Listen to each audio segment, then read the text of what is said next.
Hola a todos y bienvenidos a nuestro podcast llamado Lo que no sabías del lenguaje. Hoy día exploraremos 3 pilares fundamentales que todos los días utilizamos pero pasamos por alto, que es la morfosintaxis, la pragmática y la semántica.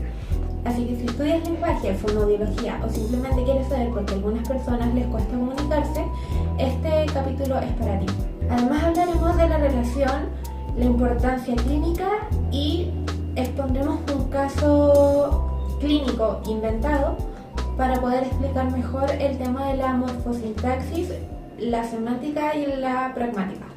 Iniciaremos con la morfosintaxis. Esto se divide en dos niveles que son la morfología y la sintaxis. La morfología analiza cómo se forman las palabras, mientras que la sintaxis cómo se organizan las palabras en la oración. En la morfología tenemos dos tipos, que es la morfología flexiva, que analiza los cambios gramaticales como lo podría ser el género, los números o los tiempos verbales, y todo eso sin cambiar el significado de la palabra. Un ejemplo de esto sería niño y niña.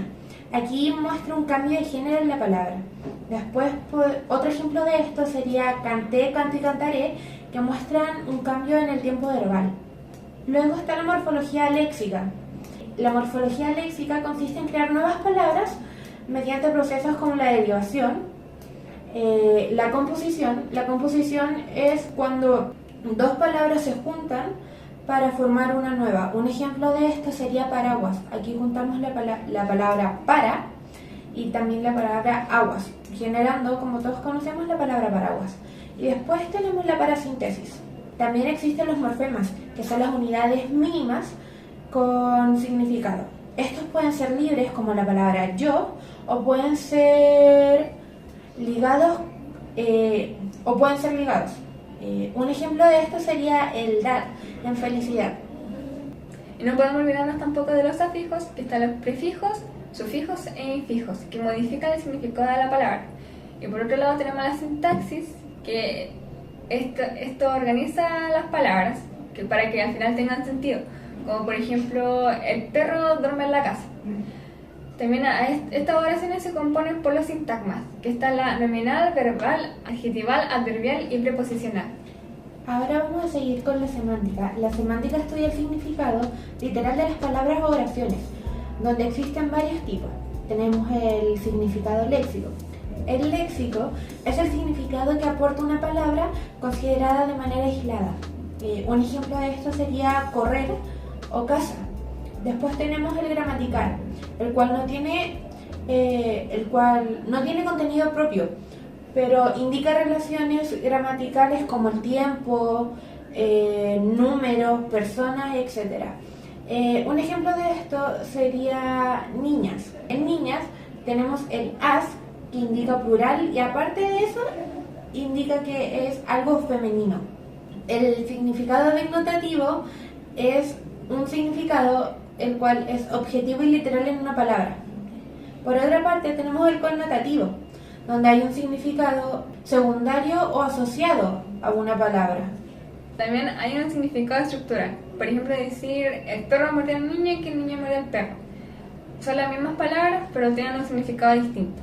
La semántica también aborda relaciones léxicas, como es la sinonimia, que es el significado o igual de una palabra. Por ejemplo, podría ser bonito o hermoso. También la antonimia, que es lo opuesto de la palabra, que sería grande y pequeño. La polisemia, que es cuando una palabra tiene más un significado o varios significados, como banco de dinero o banco para sentarse. También tenemos la meronimia, que esto es cuando una palabra nombra una parte del componente de otra palabra. Por ejemplo, podría ser brazo, que esta es parte del cuerpo. Las dificultades semánticas pueden incluir como vocabulario limitado, sobreuso o palabras generales o mal uso del término. La pragmática es el estudio del uso del lenguaje en un contexto real. No solo importa lo que decimos, sino para qué y el por qué. Y aparte la situación o el contexto en el que estamos hablando.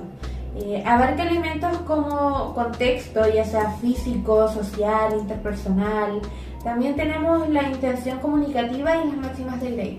En las máximas de Grace tenemos la cantidad, la cualidad, la relación y el modo. Un ejemplo clásico es el tienes hora, que literalmente es una pregunta, pero pragmáticamente es una petición para saber la hora. También existen los deísticos, como palabras como yo, aquí, ayer, cuyo significado depende completamente del contexto. También están los actos del habla, que está el locutivo, ilocutivo y perlocutivo. Que el locutivo es lo que digo, el ilocutivo es mi intención y el perlocutivo es el efecto que yo genero. Por último tenemos las presuposiciones y las implicaturas que complementan la pragmática. Un ejemplo de esto sería, no sé, dejó de fumar. Esto está presuponiendo que antes esa persona fumaba, pero lo dejó. Obvio. Los tres niveles parecen separados, están completamente interrelacionados. La morfosintaxis organiza las palabras, la semántica es el significado, mientras que la pragmática adapta el significado al contexto del habla.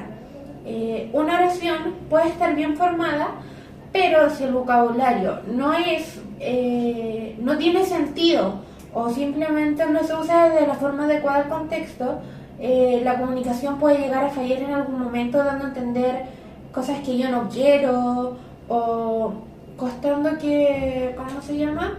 Que a mucha gente le cuesta entender lo que yo quiero decir. La pragmática puede modificar en que entendemos, incluso si la semántica o la morfosintaxis son claras. Como por ejemplo, podría pasarme al azar, no es una pregunta, es una solicitud educada para que le pase el azar. Por eso en la fonoaudiología es esencial analizar estos tres niveles juntos, porque un problema en uno puede impactar en los demás. Ahora vamos a ilustrar esto con el caso de Matías, un niño de 5 años que asiste a prekinder. Sus padres consultan a un fonoaudiólogo porque Matías no se le entiende al hablar y tiene dificultades para generar relaciones con otros niños, comunicarse. Basado con la revisión que hizo el fonoaudiólogo, se llegó a lo siguiente. A nivel morfosintáxico, Matías usa oraciones muy cortas, con errores gramaticales donde dice mamá, agua, en vez de mamá, yo quiero agua o mamá, quiero agua. También ocupa frases como niño, caí, en vez de ocuparlo como el niño se cayó. En semántica tiene un vocabulario muy limitado. Usa eso o cosa para referirse a nombre específico o cosa específica. Tampoco logra categorizar las palabras como fruta o algún animal. En semántica tiene un vocabulario muy limitado. Usa eso o cosa para referirse a objetos concretos.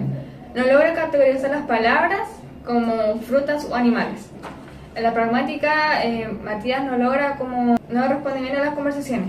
Pues interrumpe o cambia de tema o no comprende la broma ni la ironía. Esta alteración en los tres niveles nos permiten ver que tiene un trastorno específico del lenguaje mixto. Lo que se puede hacer aquí es intervenir de forma integral, trabajando gramaticalmente y hablando su vocabulario y fortaleciendo su uso social del lenguaje. Y con eso nosotras terminamos nuestro podcast de lo que no sabías del lenguaje.